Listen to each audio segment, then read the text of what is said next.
Self-storage is big business and the answer to our overcrowded homes. Oh, gosh. Bringing back some memories? Yes. But some have taken their storage hoarding too far. It's not all mine, they're one or two else's. Hanging on to things they don't see or need. It's time to save now. And it's costing them a fortune. It's over £2,000 a year. I need help. I'm in a desperate state. I'm Aggie McKenzie and I'm an expert in clearing junk and people's excess baggage.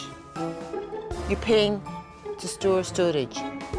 I'll be asking hoarders to unlock the doors of their units, It's just crazy. empty out their stash, You know it makes sense. I can't. and choose to either keep it, Keep to sell? No.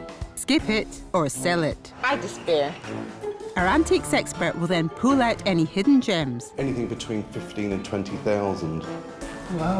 to take to auction How did I have it? and make some hard cash. 280 then.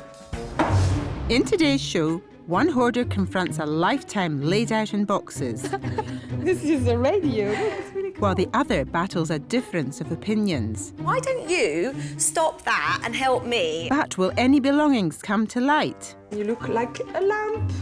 and turn into cash under the hammer? 120, 130, 140, 150. Welcome to Storage Hoarders.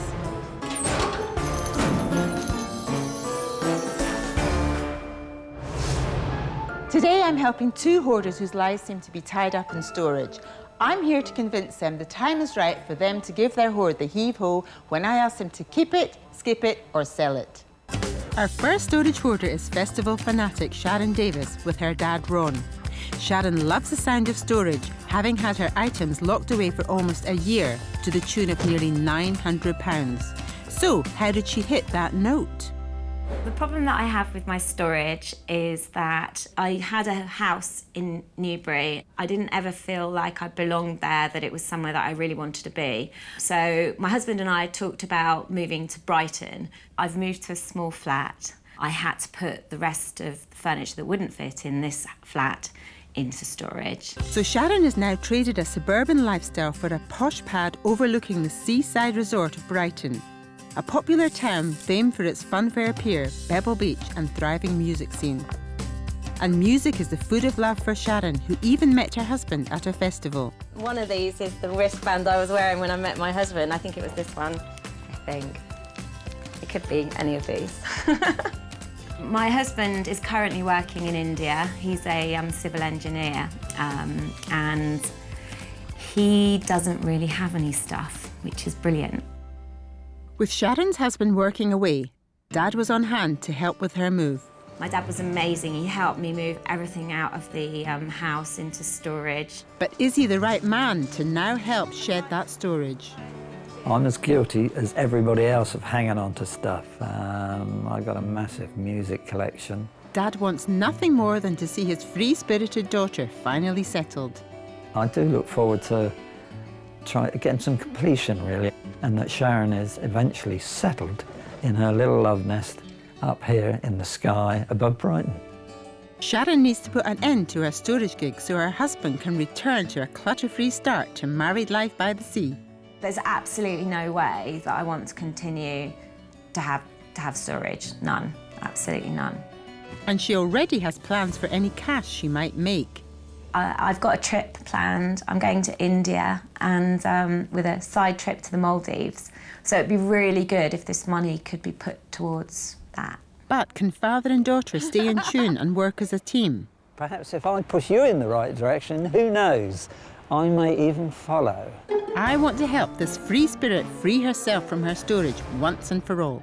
So tell me, who's a storage hoarder here? We're both hoarders, Right. but Sharon is the storage hoarder. I hoard at home. Oh, do you? superbly.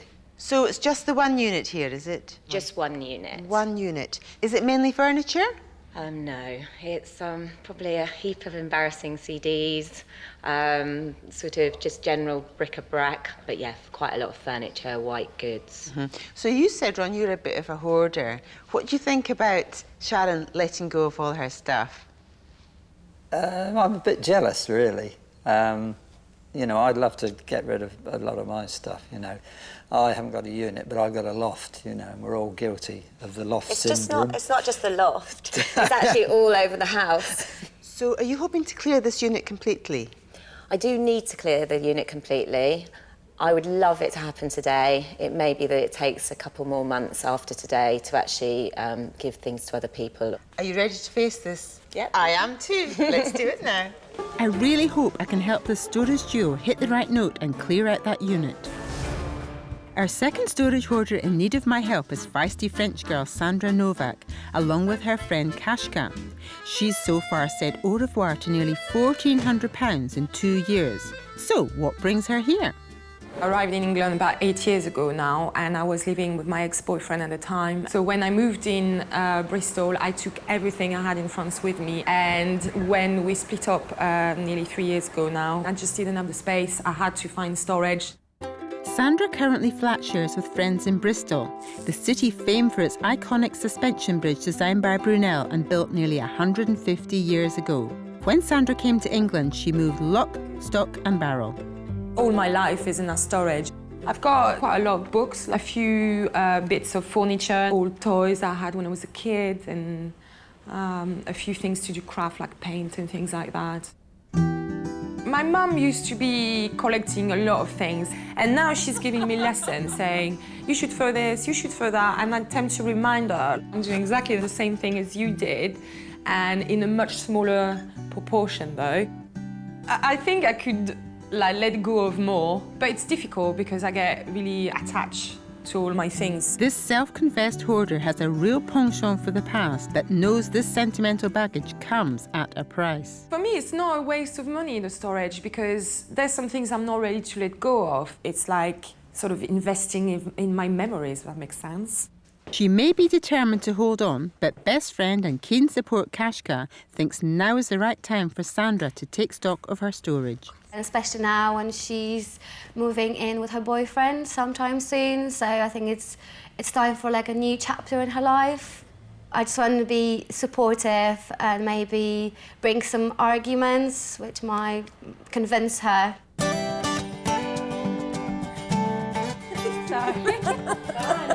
Don't make me throw everything, yeah? No, I don't want you. I don't want you to throw everything away. It's just the stuff you don't need, Sandra.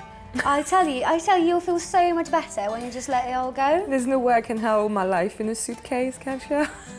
As well as earning some cash, moving in with her boyfriend could also be a good reason to streamline the stash. We're talking my boyfriend to moving together next year, and he's not the type of person I live with a lot of clutter around, so I'm definitely up for downsizing. So can I get Sandra to downsize that storage by thinking with her head and not her heart? Now ladies, one of you is a hoarder. Which one is it? It's you. It's you. How long have you had the unit? For about a couple of years now. Couple of years? Yeah. Is there anything there that you know you'll want to hang on to that's of particular sentimental value to you? Everything is of sentimental value for me. That's why I've kept it all this time. That's the problem. I'm quite sentimental for my things, for objects. So I've got my toys from when I was a kid in there and things like that, you know. So all the books I scribble myself and things. So actually, there's a lot of stuff in there that could so easily just be skipped. No, not really. Kashka, are you a bit of a hoarder or are you the opposite? I'm completely opposite. Are you here to inspire Sandra? Is that the plan? Bring some sense as well. So what would you do with the money? Well, I was thinking to maybe we talked to Kasia about maybe going to Poland together. So maybe if there's enough, we can buy a plane ticket for both of us and visit her family. Nice. Yeah, definitely. Right, are we ready to clear it out? Yes. Ready to help? Can be. Definitely. Come on, let's do it, girls. Let's go. We've now met our hoarders. Next, it's time to open up their units. First to confront the clutter is Sharon. It's time to open the door on the hoard she's had stashed away for nearly a year. Oh my goodness! Oh my lordy, lordy. Oh no. Sharon's unit is rammed to the roof. There's so much of it. And it is, I know, and it is my stuff, but it just, yeah. Time to get shifting, guys. Oh, look, there's something for the skip before we even start. Obviously, I need this. It's a souvenir of my travels. Sharon's determined to empty her unit, so it's a good job her fellow hoarder dad Ron has a cunning plan. What you need is a system. What I need is a skip. I think what they need is another pair of hands. Ron, what do you think of this lot? Last time I saw this, it was like a Jenga block. All the way back. Everything neat. Can you believe a daughter of yours would end up with this mess, Ron? You try and bring them up so well, and it all falls apart once they fly the nest. I know. So what's this now? Is this these tickets from gigs that you went to? I used to go to I still go to lots of gigs. That's why I moved down to Brighton. So this is kind of part of why I'm here, really. So we're keeping this then for the moment? Yes. Right. Okay. This gig girl clearly loves the music scene, but Sharon and Ron must really up the tempo if they're going to stand any chance of shaking the hoard. Now it's time for Sandra to open her unit and unlock a lifetime of memories. Oh my God, what do you have here? This is Sandra's life neatly packed away in a compact mountain of boxes. This is a radio. Look, it's really cool. Why is it Sandra. Straight away it becomes apparent this is a girl who can't let go. Sandra has held on to almost everything, right back to her childhood growing up in France. This one is a message from my best friend at the time, some of my best friends at the time. She says she's gonna tell me a secret. She's in love with one of the guys in our class. That's actually really sweet. So you might keep So that. I keep these because I don't remember all these things, so it's good to find these things and look through. It seems all of Sandra's possessions tell a tale. This is my hip bag. Oh, my coccyx! Look, that's my towel. This is the poster box. It's a lantern, see? It's very nice. Really? Come on, girls, we could be here all day at this rate. I want to take a closer look at what Sandra is refusing to part with. How are we doing so far? What's all this stuff? So this is all the posters I used to have. Is it? Well, maybe. Oh, maybe. Giveaway. Most of it. Most of it. Yeah, definitely. they're all tatty. They're all tatty. Okay, Good, that's fine. It's a fan hat, yeah, and you unfold it, and you look like a lamp. Okay, great start, but we need to get everything out and sorted into piles, so I'll leave you to get on with that just now. Okay? Thank you, see you later. I worry Sandra is going to spend too much time reminiscing over memories rather than removing them from her unit.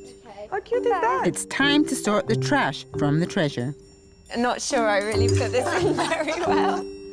To help our storage hoarders, I've asked them to sort their belongings into 3 categories. Keep it for those items they really want to hold on to, skip it for any rubbish that's a waste of space, or sell it for the items that could recoup some cash. I've also added a charity bin for anything that's too good to throw away.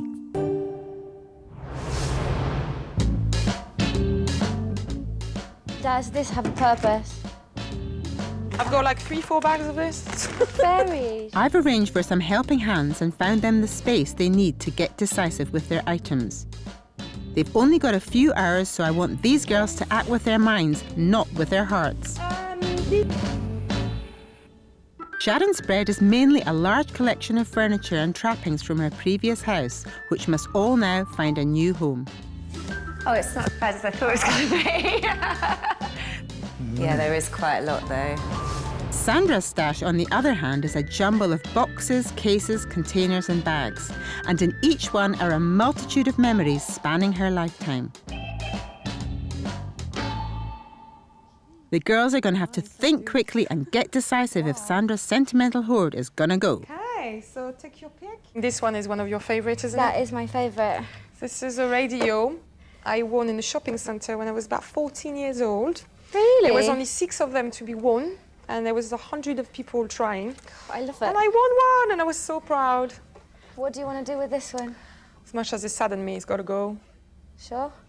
Yeah. Your first win for the skip pile. Don't enjoy that too much. Oh, shame. This is, I've had it since I'm about 2 or 3 years old. What do you think, Ashka? Well, I think it's time to let some things go. I think I'll have to Sometimes think you about just have to let it go, Sandra. Letters. This is my first TV. Sandra has spent her life accumulating knickknacks and souvenirs, but it just looks like cluttered chaos. Alright, let's see what we've got in this one. So I am a child, deep down. Concert ticket. Signed by the artist, French artist. Dutch mark. 10 Dutch mark. I used to do that a lot when I was a kid. Just put stuff in tins and I never open them again. An old clock. Probably doesn't work anymore. I think it's time to knuckle down and get serious. I'm going in. We need to get things into piles quickly and we need to be decisive about it. Why don't we just put this in the middle? In the middle, and then anything you want to extract, we can put in the keep or the sell. Sandra, what is this here?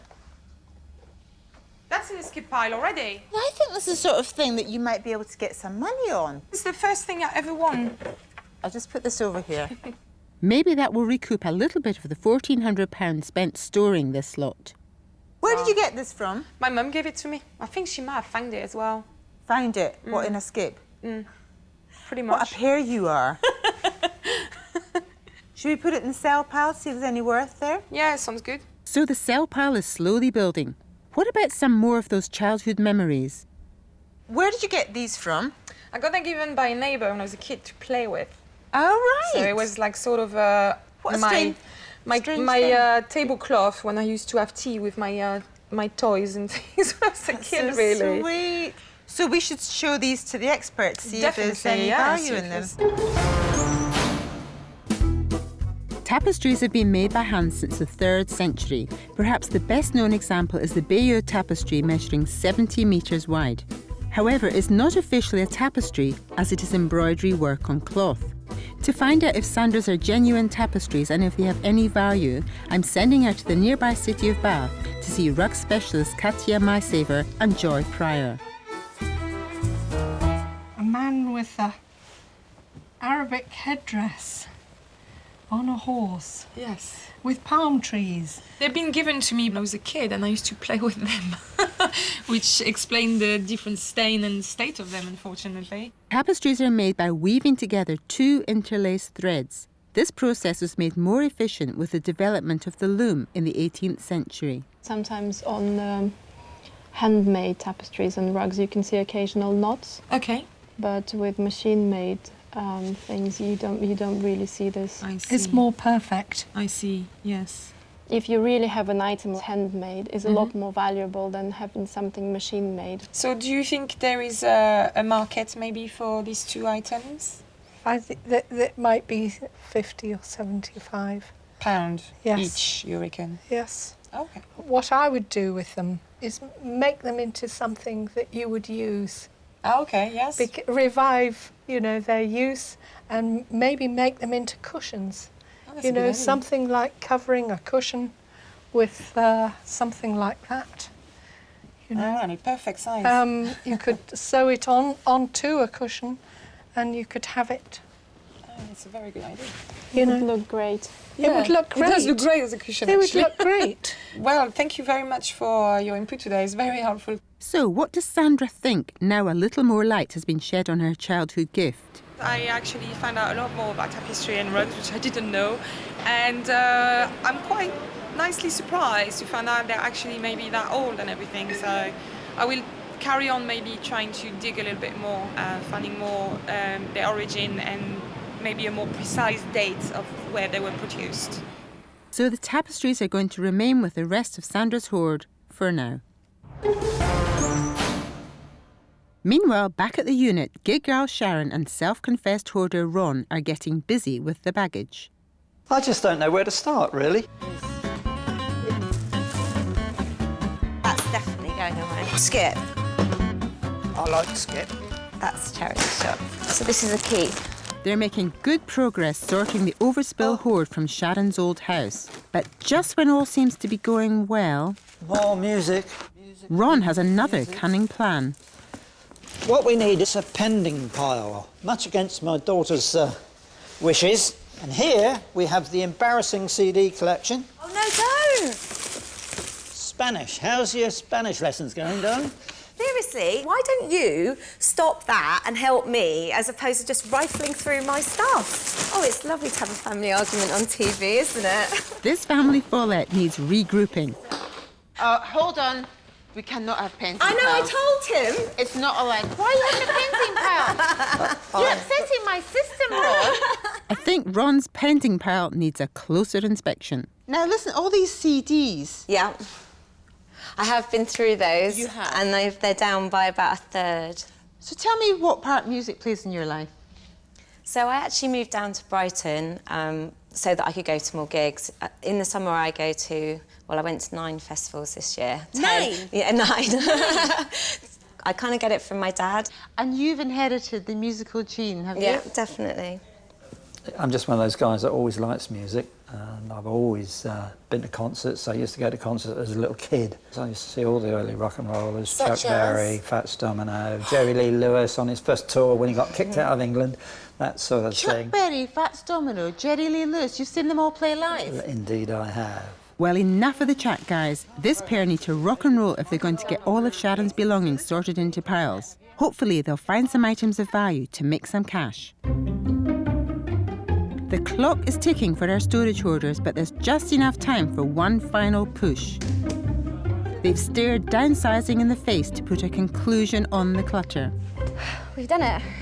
High five. High five. Well done. Sharon has battled with Dad Ron's different ideas of sorting and managed to find a large selection to either skip or sell. And with the help of Kashka, Sandra has fought with her emotions and sorted her life's belongings into piles, but she still doesn't seem keen to let go. How are you feeling about getting rid of a lot of stuff?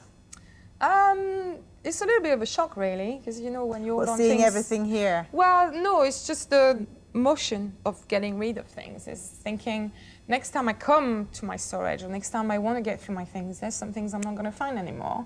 And then I might think on this time, oh, where did that go? And oh, I'm actually missing that. I think you're very nervous about letting the stuff go. Yeah. But I don't think you should be. What do you think, Kasia? I totally agree with you. Yeah.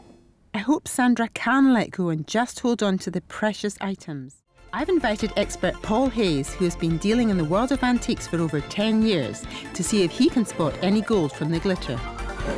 So what will he make of Sharon's hearty hoard of sale items? We'll start with your older bits and pieces here. We have an almost complete little dressing table set here. We've got 2 little silver top bottles with glass bottoms. And of course, a little oblong box here and 2 little cream bottles there. Now, these are all solid silver tops, and people love to collect these. The only snag is someone's over-polished them. And what happens when you over-polish them? That wasn't me. They all get holes in. Can you see that? Clearly wasn't me. Okay. But they are silver and they do date from about 1900, 1905. But people collect them just for novelty value, really. But very, very intricate little things. Yeah. So that's one little lot you could put through an auction, maybe sort of 20, 30 pounds. Okay, I think so they could do all right. Yep, that'd be good. And then you've got some pottery from the 1960s here. The market now has gone for this 1950s, 60s sort of kitsch.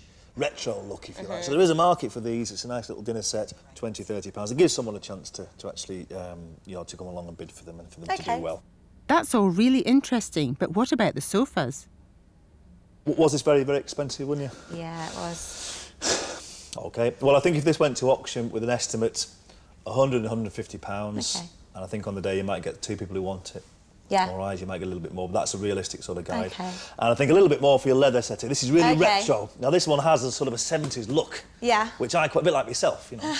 It's the sort of thing that people love to see, you know. It's 1970s, bright red, it's retro, it's sort of kitsch, even though it's a sort of newish piece. So I think this has got every chance of bringing, you know, £300 or £400, every chance of that. Yes. Ooh. Excellent. But I would like to see it with an estimate 150 to 200 to give it a chance. Is that all right? Yep, fine. All right. And then you've got a nice old mirror here, which is tucked away. It looks great from this angle. A bit like myself, I always find I look better from behind the mirror rather than from here. But this has been made from reclaimed timber. It has that sort of rustic look. It's very popular, actually, at the moment. Yeah. 30 to £50 all day long, and I think you could do quite well with that one, actually. Fine. All right. So the items Paul suggests go to auction are the rather funky red leather sofa valued at £150 to £200, the flower pattern sofa valued at £100 to £150, the kitsch dinner service collection estimated at £20 to £30, a set of silver trinkets also with an estimate of £20 to £30, And Paul suggests the reclaimed wood mirror should go to auction with an estimate of £30 to £50. But it's the wine decanter crystalware from Grandma's old suitcase that's really caught Paul's eye. Well, these are cut crystal, they're cut glass, lead crystal, and they use lead because it gives a great iridescence, a great sort of transparency to the actual lead. This is genuine cut crystal because it cuts your fingers almost when you actually just rub that. Very, very sharp. Can you see that? Okay, so that means that's been done by hand. It's not a machine moulded. Right, okay. So this has been the handmade items from about 1920, that sort of time. God, I shouldn't have sold them. And on the top here, it has a hallmark. Can you see that? Yeah. And that tells me it's made about 1916, 1920, that sort of time. Oh, wow, okay. That's worth maybe £50 to £80 on its own. To find out more about the fine crystalware, I've sent Paul and Sharon to the quaint lanes area of Brighton to see specialist Livia Brennan. She'll be able to tell us more about Sharon's items and reveal their potential value. Do these have a specific use? I mean, are they for a certain... I mean, is this a claret jug? That's a claret jug, obviously originally from France, French word. And they had to... The wine obviously came in big caskets and they had to decant it into something to then serve it. That's right. And actually it was the English in sort of the mid-1700s that introduced stoppers to the tops of things to save it from going off. The French obviously drank it too quickly to worry about that. Lead crystal is made from glass that has been treated with lead oxide and hand or machine cut to make facets. This gives the glass an attractive sparkling effect that is prized throughout the world. Lead crystal pieces are popular gifts for weddings and anniversaries and are often passed from generation to generation. So, are Sharon's handed-down pieces special in any way? What are you looking for first? What would I be looking at? Well, obviously it's nice because it's got the silver top. I want to be looking, although it's dirty, for the silver mark. And I think you've just said it's 1916, that's what I get it to, is a little Birmingham R. Eyes are much, much better than mine. Right, you can check that. So the wear and tear on these are generally the stoppers. You want to be looking round the top here to see whether, when they get put back in after you've had a few glasses, whether they've got knocked. Again, in the collar here, whether that's been knocked. Okay. Is that a common thing to do with gets rammed in too hard? And then you want to check the overall condition of the decanter itself. Yeah, it's nice and crisp. And if you want to check the hallmark, you can, but I think I've got it. It's a Birmingham R on a, but it is a little bit rubbed on the corner. It is, yeah, slightly rubbed. Again, for retail, people like the crisp marks. Yes. And that's the wonder of silver, is you can actually date it and see when it's from. It sounds like Sharon has some good examples, but good enough for Livia to make an offer? £300 for the lot? Well, that's entirely up to you, Sharon. It's worth a look, isn't it? I think that's a very good offer. But it's entirely up to you. It's a deal. Well, There we are. Didn't take much thinking about. I think that's really generous, and I think we've landed at the right place. I think we have. No, I feel like this is where they should be, and I think they will get sold to people who will use them. Yeah. £300 for a few pieces of crystalware should certainly put a sparkle in Sharon's eye. I'm so happy. I'm so happy. That's £300. So that's 100 for me, 100 for my brother, and 100 for my mum and dad. So I think my nan would be really pleased, and I think that whoever buys them will love them. We've now come to the auction rooms in London to see if Sharon can sell the rest of her items to release her from clutter and make some more cash to put towards that trip to India. So, are you hoping to sell everything today? I'd love to sell everything today. Right. And do you have reserves on any of your items? Yes, they've all got the sort of lower end of the estimate reserve on them. So some of the items are only reserve at 20 anyway, and the sofas are £100. Yes. And they're sort of pretty much mint condition, so that's a good buy for somebody. Yes. Excellent. And how much are you hoping to make today? It would be really nice if I could have another £300. You're liking your £300 lots. I'm liking my £300, yes. What will you do with that money? OK, so I'm planning a trip to India, so I can bring my husband home to Brighton. Yes. So that'll be some extra spending money, I guess. Yes. Time for the auction to begin. Wish you the best of luck. Thank you. With Sharon's lots about to go under the hammer, there's just time to find out what auctioneer William Rouse thinks of them. Sharon's got a modern red leather sofa and a purple sofa. Well, I think those two will do fine as it happens. The cosmetic jars have got silver tops, and at the moment anything with silver on the top is good news, even if it does just end up being scrapped. People will always buy silver, so I'm sure that will sell. OK, well, let's see how the items fare as the auction is about to begin, starting with the red leather sofa, which Paul valued at £150 to £200. Excited? I'm a bit nervous now. I know, actually. I know it I is. just want them to sell. £50 for this sofa. 50 unbid, 55, 60, 65. Red leather sofa for £65. Not quite enough, I'm afraid. With me then at £65. No more. 65. No bids, I'm afraid. Sorry. God, that means you've... Lot 120. Not sold and not a good start. Let's see if the leaf pattern sofa has more appeal to the bidders, with its estimate of £100 to £150. Me at 80, 85, 90, 95, 100, 110, 120, 130, 140, 150. 150 unbid at £150 for the purple sofa. I know. 150. You all done 150 then? OK, 150. Happy with that? Yeah, good. £150 is bang on the top estimate. Next up, it's the retro kitsch dinner service, which Paul thought would attract interest around £20 to £30. £10 a lot, please, for the dinner service. Anybody want the lot for £10? £8 then. You bidding £8 there? Anybody else then at £8 in the middle of the room then? £8 I'm going to sell it. 193. OK. £8, a bargain for someone, but not great for Sharon. However, the mirror did rack up a sale of £30, which just leaves the silver top trinket boxes. Will the bidders be tempted? A little bit of silver there, and £10 a lot for the silver. For a £10 note, surely, 10 unbid standing, 12, 14, 16, 18, 20, 22. There's two people scared when there's two people. You go for it, particularly when they're men, they can't bear to let the other one have it. 30, 32. £32 then, nearer to me at 32. Are you all done? £32. Excellent. 200. Total up at the moment. So, that's all right. You happy with that lot? Apart from the red leather sofa, everything went, so that's good. Well, £32 is a good way to end the day, and the final lot is sold. So everything did really well. It's only the sofa that didn't seem to generate much interest, which is a shame because it's such a beautiful thing. I know, I love that sofa and it's a shame it didn't sell, but I've actually now got rid of my storage unit. You've got rid completely and utterly? Completely empty. That is a result. So after commission, Sharon made just over £200 at auction. She also had some luck with the sale of those lovely crystal decanters for a whopping £300. And now Sharon has closed down her unit, she can add a further £1,320 to her total, which means she is now clutter-free and over £1,800 better off. So how is she going to spend all that lovely cash? So that's to pay for my plane ticket to India. Excellent. Yeah. I like it. So, mission complete for Sharon. She's cleared out her unit and made some cash to pay for that trip to India to meet up with her husband. Very musical, I think. Thank you. Yeah. Isn't that good? Yeah, you've got some great things. I mean, you start with this piano first. Look at that, a real miniature piano. It is. I quite like that, and there are lots of collectors for toys. You've got people that collect pianos. It'd make it a nice Christmas present for somebody, wouldn't it, I think. So if that could go to auction, I think, you know, £10 or £20 is a little novelty, really, a bit of fun, you know. And what about the pink Cadillac Sandra was going to send to the scrap heap? We've got a pink Cadillac. Do you know what, Aggie, when you said you're going to find a pink Cadillac, I thought, oh, I'm so excited. In the storage, eh? Now, this is great.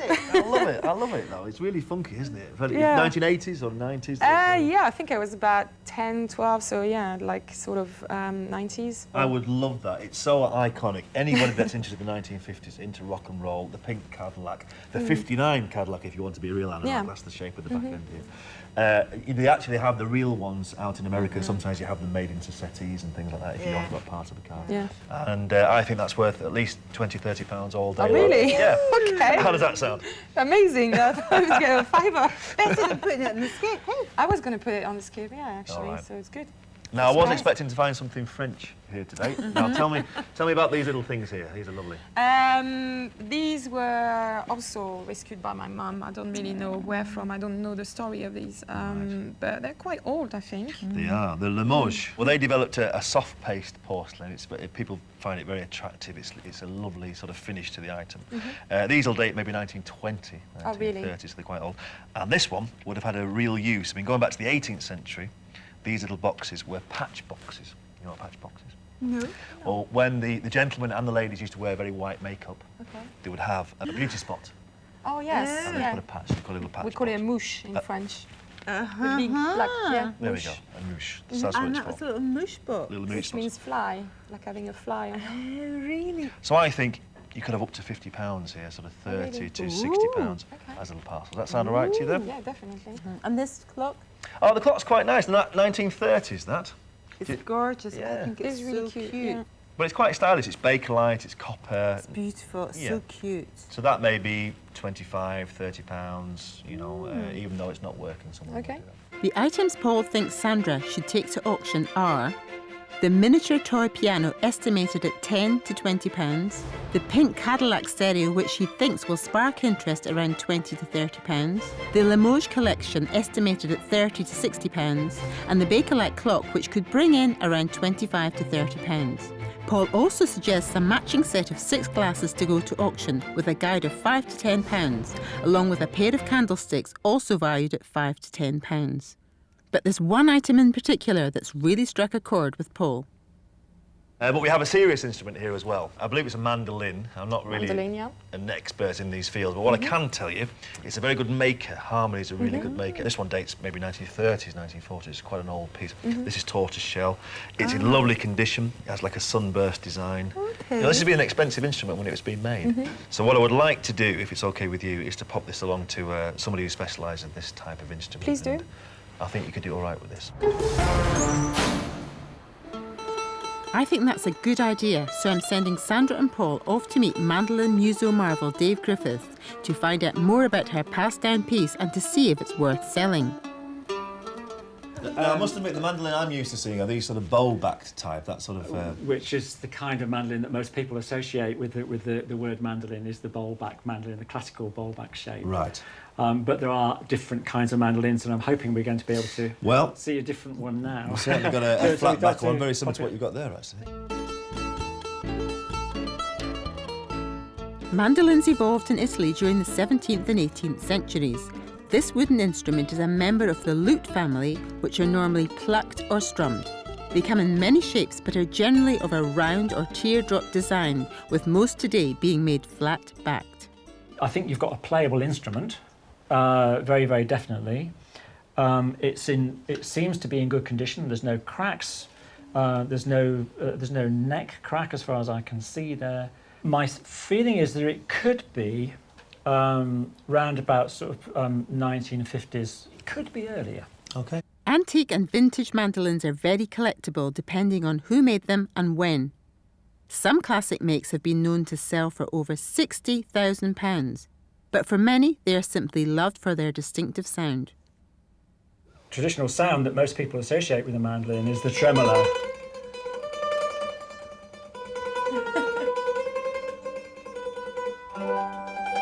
But I tend to play blues on this one.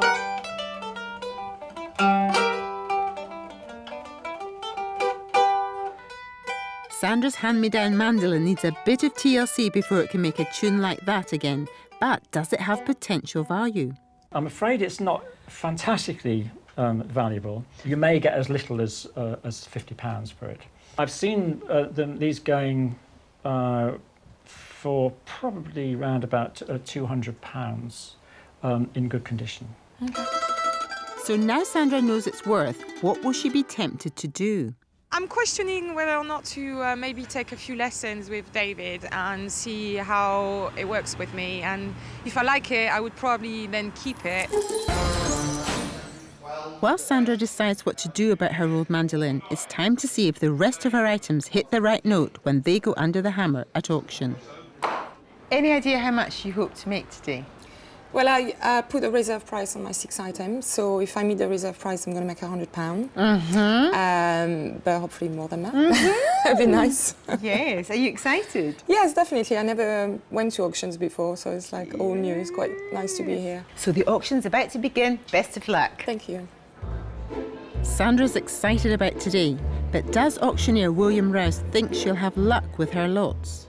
With Sandra's lots, there is no one individual lot which is of any great value. I think the highest estimate is 30 to 50, which isn't really a huge amount by anybody's standards, but there are a couple of things which are quite sort of entertaining. We've got the pink Cadillac, and I've noticed during the viewing that little toy piano has had people walking past it, playing it, so that's probably quite good news. It's a bit of fun. You know, I don't think there's anything that's going to make a fortune, but they're all probably going to sell. He's sounding positive. Let's see if he's right.